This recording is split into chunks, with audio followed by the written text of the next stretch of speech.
Welcome to the 1970 Hot Wheels Tune-Up Tower. Today we're going to see if I can get the motor and toggle switches to work in two old tune-up towers.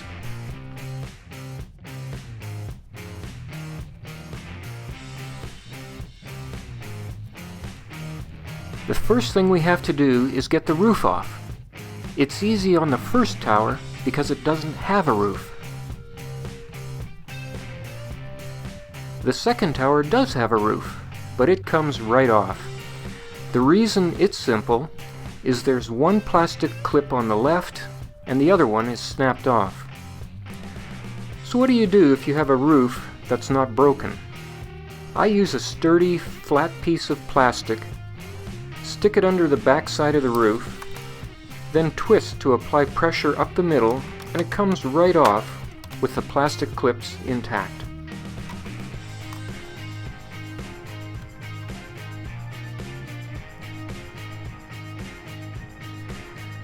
Now to put some D-size batteries in and see what happens.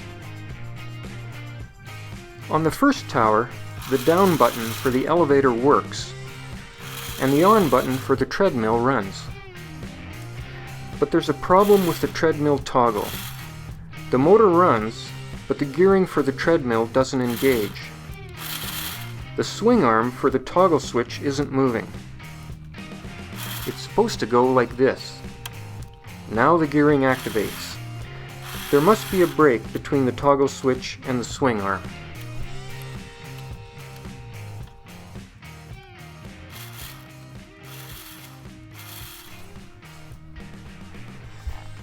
To take a look, I'm going to lift off the top floor.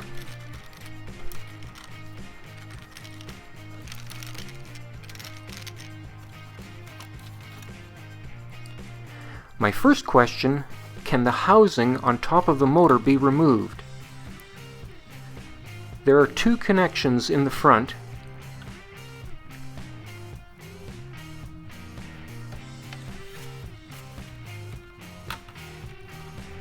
And there's two more in the back.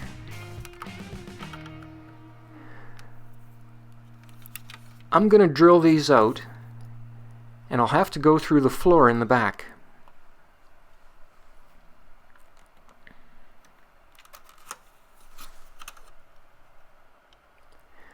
Alright, I've finished drilling.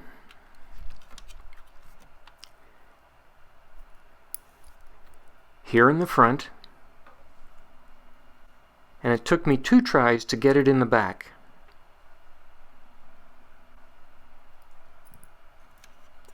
The result? The housing is solidly in place from gluing. Those were just guideposts that I drilled out. So time for plan B. I'm going to use a Dremel tool and open up the roof right here and take a look.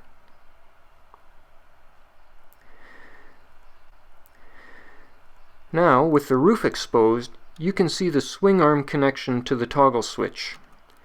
I was expecting a break right here, but I don't see one, so I'll have to open up more roof for a better view.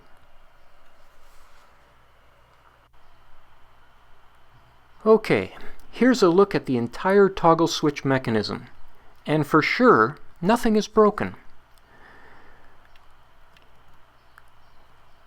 When I took the little return spring off that sat right here, something changed.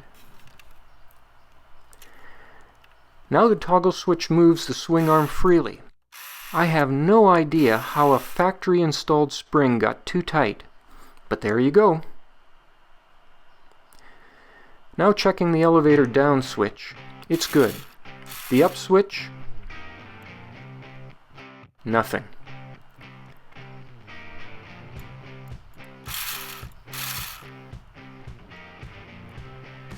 The battery terminals are made of copper, and years of exposure to the air has produced a buildup of tarnish, and this can block electrical flow.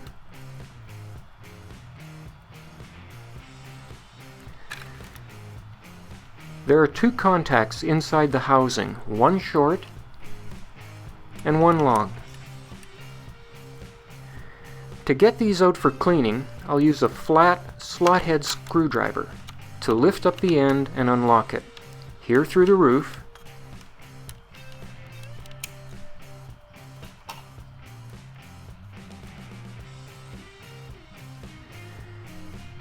and here on the end of the housing.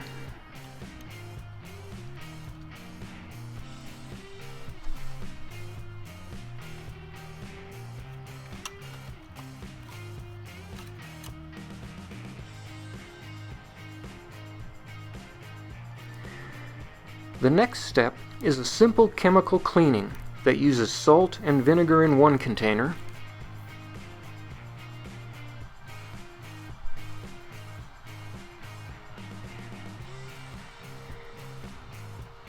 and water plus baking soda in another vial.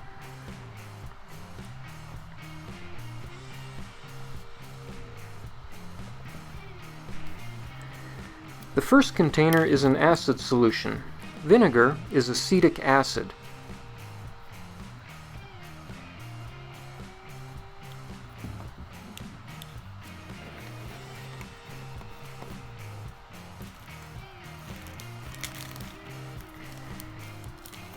Add salt to the vinegar and stir it in.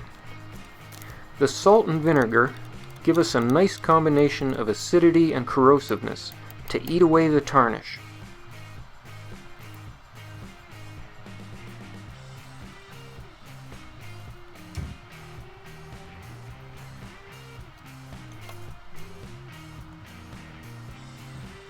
While we wait, the other container gets water.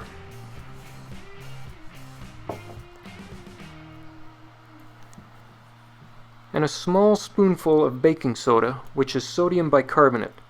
Sodium bicarbonate is alkaline.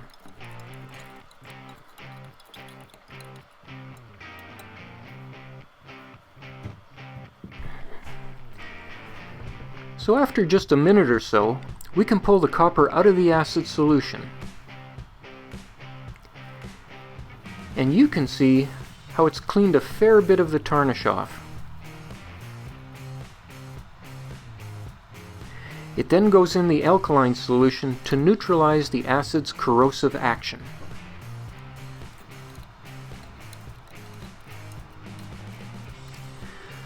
I'll put the other end in the acid and add the small copper piece as well.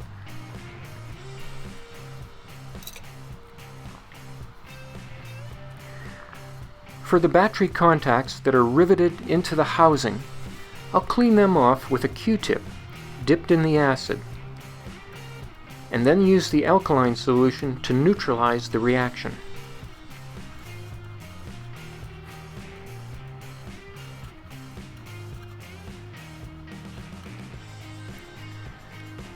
Once done, the copper contacts slide back into place and snap into position.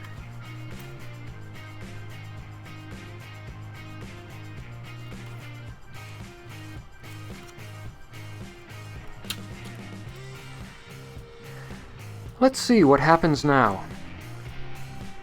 Elevator down switch works. Up switch works too. The treadmill gears run and the treadmill itself is moving. That's a bit of success.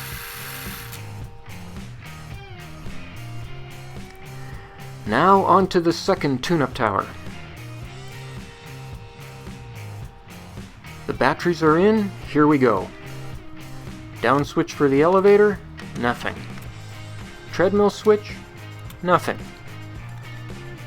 Up switch for the elevator, nothing. This tune-up tower is effectively dead. Now in my experience, the electric motors Mattel used in the early years are almost bulletproof. They were made in Japan, and even all these decades later they usually run. This particular example is from a two-way supercharger and works perfectly. Trouble is, someone in the factory torqued the hold-down screw too tight and broke the housing for the motor. The usual culprit for a dead motor is tarnished battery contacts. Just like the first tune-up tower. We've got the same problem here, only worse. My secret weapon in getting at the battery terminals is this cut-off metal coat hanger. I took a hammer to the end and flattened it into a small spatula shape.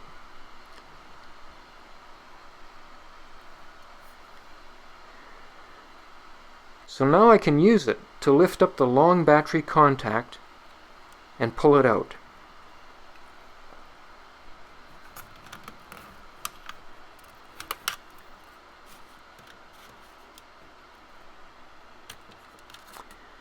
Yep, lots of tarnish.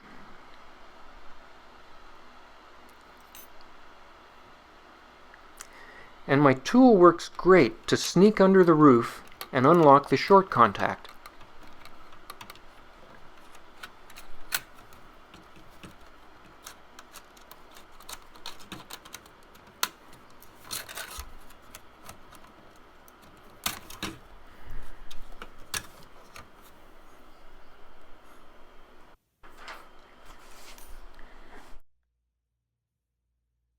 Once again, I'm going to chemically clean the copper in an acid solution.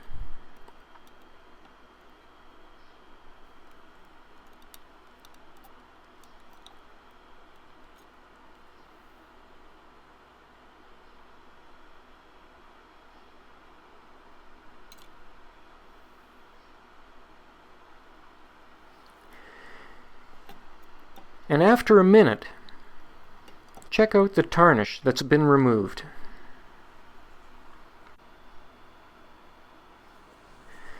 This time I'm going to do something more. You can see the tarnish on the left and the chemical cleaning on the right. Now I'm going to bring in some sandpaper, 600 grit, very fine. Watch what happens when I go to work on the chemically clean part.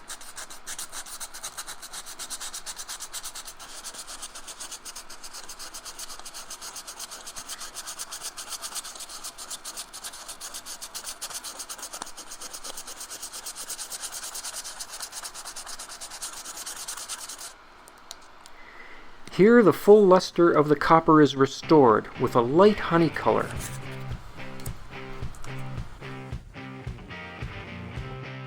Again, here are two tarnished contacts. The top one is tarnished on the left, chemically clean on the right. Tarnished on the left, sandpapered on the right. Chemically cleaned on the left, sandpapered on the right. Fully cleaned on the top, and now both fully cleaned and ready to conduct electricity. Now I'll slide the battery contacts back into place.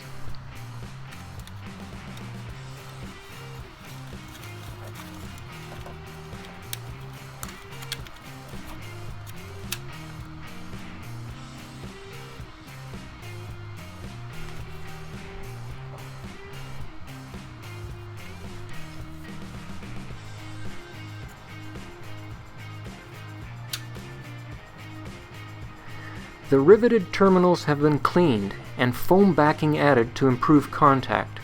The result?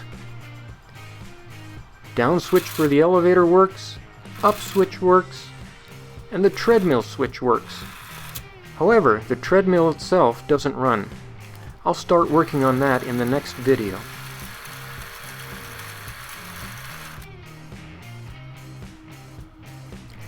So there you have it, the 1970 Hot Wheels tune-up tower with working motor and switches.